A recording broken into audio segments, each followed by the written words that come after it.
Hi, and welcome to Bedtime Stories with Matthew. We're reading The Hobbit by J.R. Tolkien, and this is Episode 5. Chapter 3, A Short Rest. They did not sing or tell stories that day, even though the weather improved, nor the next day, nor the day after. They had begun to feel that danger was not far away on either side. They camped under the stars, and their horses had more to eat than they had, for there was plenty of grass, but there was not much in their bags, even with what they had got from the trolls. One morning they forded a river at a wide, shallow place full of the noise of stones and foam. The far bank was steep and slippery. When they got to the top of it, leading their ponies, they saw that the great mountains had marched down very near to them. Already they seemed only a day's easy journey from the feet of the nearest. Dark and drear it looked, though there were patches of sunlight on its brown sides, and behind its shoulders the tips of snow peaks gleamed. "Is that the mountain?" asked Bilbo in a solemn voice, looking at it with round eyes. He had never seen a thing that looked so big before. "Of course not," said Balin. "That is only the beginning of the Misty Mountains, and we have got to get through, or over, or under those somehow, before we can come into Wilderland beyond. And it is a deal of a way, even from the other side of them to the lonely mountain in the east where Smaug lies on our treasure." "Oh," said Bilbo, and just at that moment he felt more tired than he ever remembered feeling before. He was thinking once again of his comfortable chair before the fire in his favorite sitting room in his hobbit hole, and of the kettle singing, "Not for the last time." Now Gandalf led the way. "We must not miss the road, or we shall be done for," he said. "We need food, for one thing, and rest in reasonable safety. Also, it is very necessary to tackle the Misty Mountains by the proper path, or else you will get lost in them and have to come back and start at the beginning again, if you ever get back at all." They asked him where he was making for, and he answered, "You are come to the very edge of the wild, as some of you may know. Hidden somewhere ahead of us is the fair valley of Rivendell, where Elrond lives in the last homely house. I sent a message by my friends, and we are expected." That sounded nice and comforting, but they had not got there yet, and it was not so easy as it sounds to find the last homely house west of the mountains. There seemed to be no trees, and no valleys, and no hills to break the ground in front of them, only one vast slope going slowly up and up to meet the feet of the nearest mountain. A wide land, the color of heather and crumbling rock, with patches and slashes of grass green and moss green showing where water might be. Morning passed, afternoon came, but in all the silent waste there was no sign of any dwelling. They were growing anxious, for they saw now that the house might be hidden almost anywhere between them and the mountains. They came on unexpected valleys, narrow with steep sides, that opened suddenly at their feet, and they looked down surprised to see trees below them and running water at the bottom. There were gullies that they could almost leap over, but very deep, with waterfalls in them. There were dark ravines that one could neither jump over nor climb into. There were bogs, some of them green, pleasant places to look at, with flowers growing bright and tall, but a pony that walked there with a pack on its back would never have come out again. It was indeed a much wider land from the ford to the mountains than ever you would have guessed. Bilbo was astonished.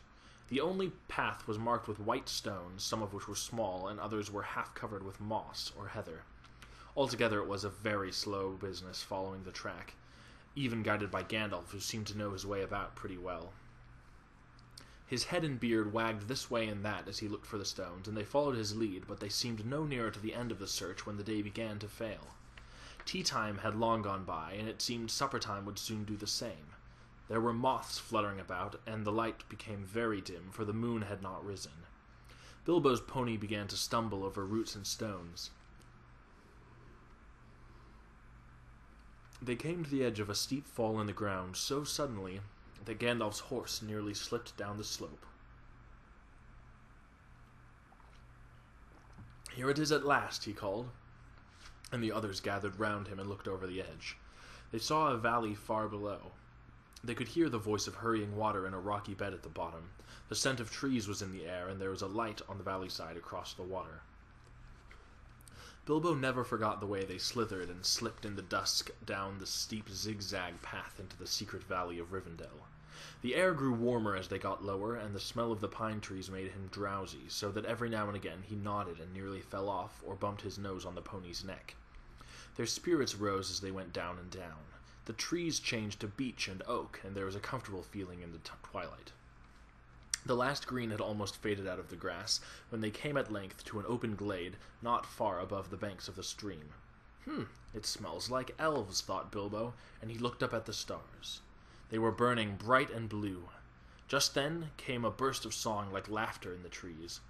"Oh, what are you doing, and where are you going? Your ponies need shoeing, the river is flowing. Oh, tra-la-la-lally, here down in the valley. Oh, what are you seeking, and where are you making? The faggots are reeking, the bannocks are baking. Oh, trilly-lolly, the valley is jolly, ha-ha! Oh, where are you going, with beards all wagging? No knowing what brings Mr. Baggins and Balin and Dwalin down into the valley in June, ha-ha! Oh, will you be staying, or will you be flying? Your ponies are straying, the daylight is dying. To fly would be folly, to stay would be jolly, and listen and hark till the end of the dark to our tune, ha-ha." So they laughed and sang in the trees, and pretty fair nonsense, I dare say you think it. Not that they would care, they would only laugh all the more if you told them so. They were elves, of course. Soon Bilbo caught glimpses of them as the darkness deepened. He loved elves, though he seldom met them, but he was a little frightened of them too. Dwarves don't get on well with them. Even decent enough dwarves like Thorin and his friends think them foolish, which is a very foolish thing to think, or get annoyed with them. For some elves tease them and laugh at them, and most of all at their beards. "Well, well," said a voice, "just look, Bilbo the Hobbit on a pony, my dear, isn't it delicious? Most astonishingly wonderful." Then off they went into another song as ridiculous as the one I have written down in full.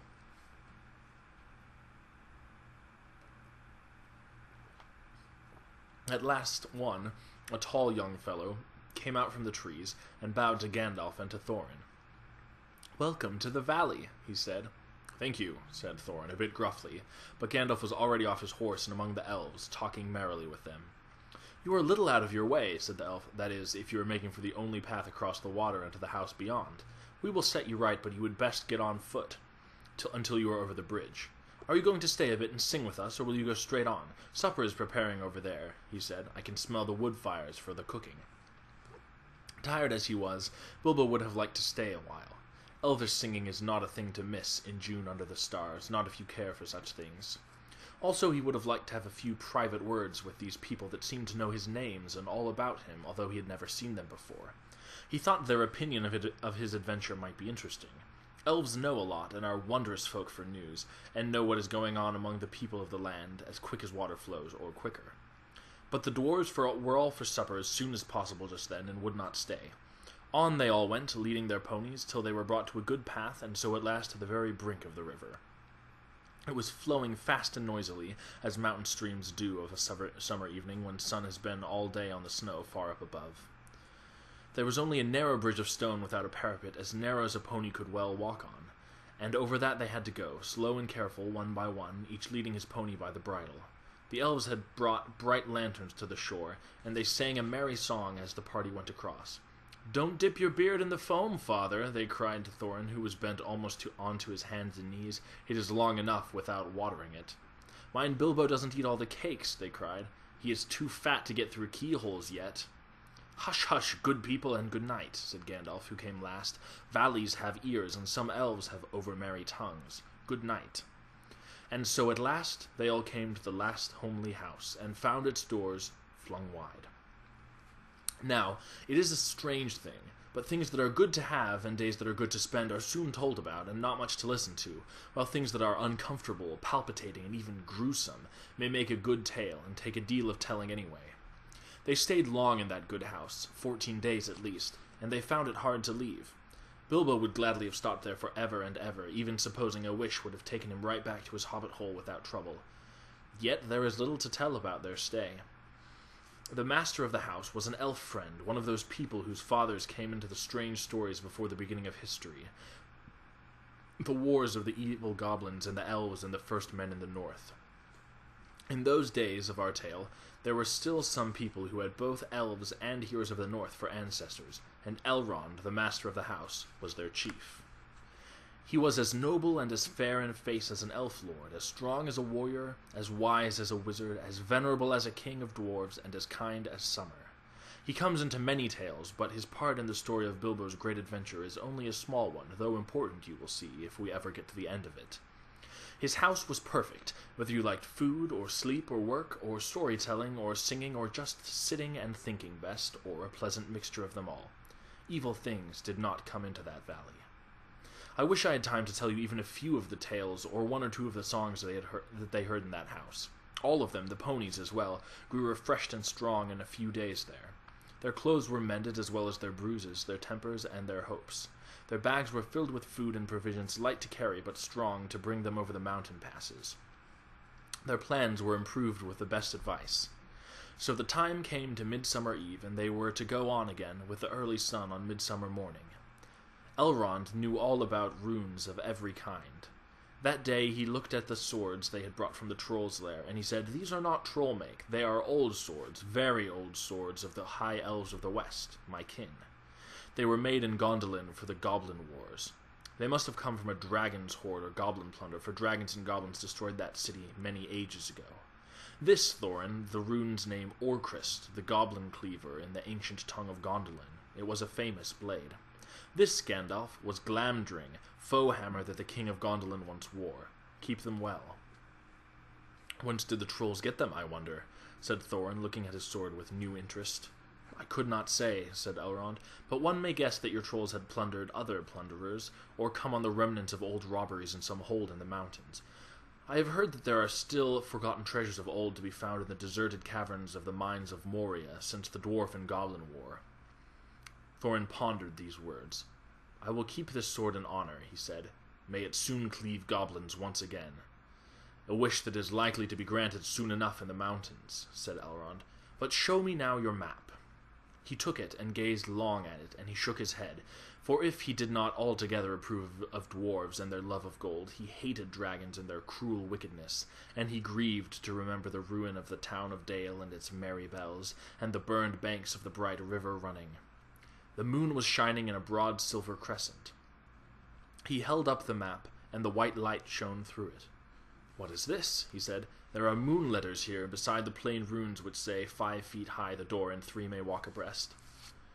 "What are moon letters?" asked the hobbit, full of excitement. He loved maps, as I have told you before, and he also liked runes and letters and cunning handwriting, though when he wrote himself it was a bit thin and spidery. "Moon letters are rune letters, but you cannot see them," said Elrond, "not when you look straight at them. They can only be seen when the moon shines behind them, and what is more, with the more cunning sort, it must be a moon of the same shape and season as the day when they were written. The dwarves invented them and wrote them with silver pens, as your friends could tell you. These must have been written on a midsummer's eve in a crescent moon a long while ago."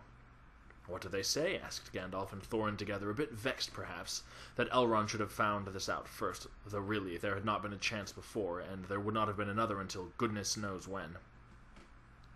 "Stand by the grey stone when the thrush knocks," read Elrond, "and the setting sun, with the last light of Durin's day, will shine upon the keyhole." "Durin, Durin," said Thorin. "He was the father of the eldest race of dwarves, the Longbeards, and my first ancestor. I am his heir." "Then what is Durin's day?" asked Elrond. "The first day of the dwarves' new year," said Thorin, "is, as all should know, the first day of the last moon of autumn on the threshold of winter. We still call it Durin's Day when the last moon of autumn and the sun are in the sky together. But this will not help us much, I fear, for it passes our skill in these days to guess when such a time will come again." "That remains to be seen," said Gandalf. "Is there any more writing?" "None to be seen by this moon," said Elrond, and he gave the map back to Thorin, and then they went down to the water to see the elves dance and sing upon the midsummer's eve. The next morning was a midsummer's morning, as fair and fresh as could be dreamed, blue sky and never a cloud, and the sun dancing on the water. Now they rode away amid songs of farewell and good speed, with their hearts ready for more adventure, and with a knowledge of the road they must follow over the misty mountains to the land beyond. And with that, I think we shall call it a night. This has been Bedtime Stories with Matthew, the Hobbit, and good night, all. It has been a pleasure. Good night.